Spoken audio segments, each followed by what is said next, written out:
Yeah, no, let me. Now performing Cream of Chicken.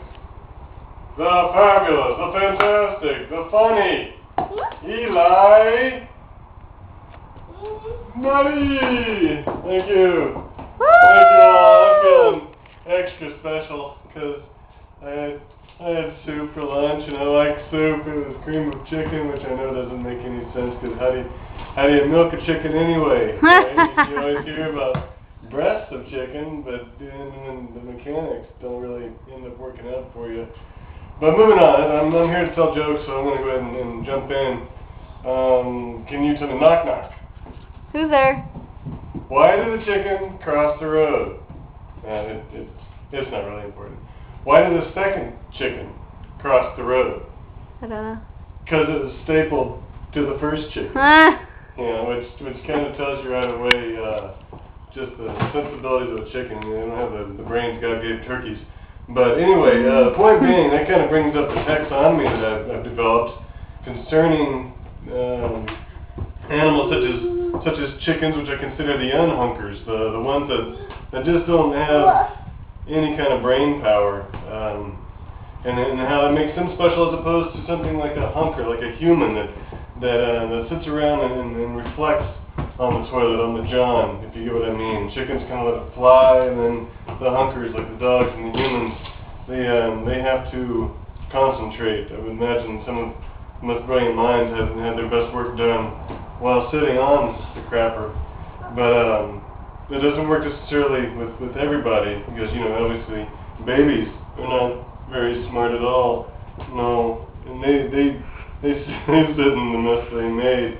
In fact, my wife was telling me earlier today that she was changing the baby, and I thought to myself, changing the baby into what? Something smart, maybe?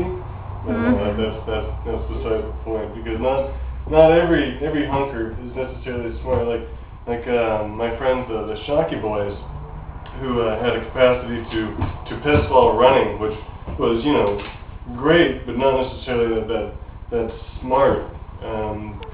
They could do things in motion that probably shouldn't have been done that way, and to further exemplify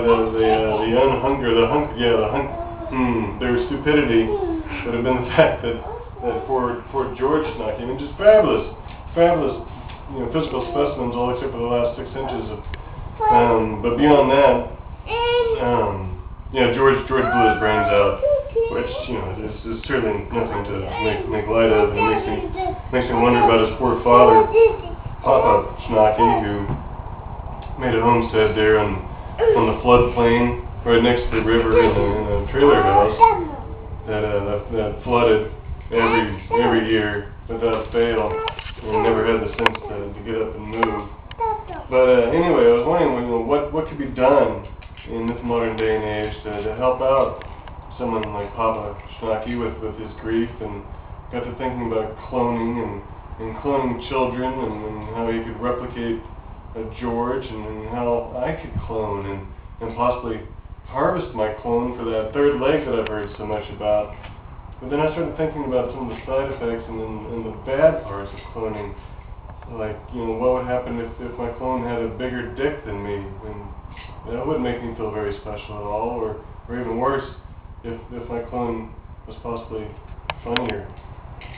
Thank you. You've been a wonderful audience. See you in Cincinnati. Take it off! Push the button.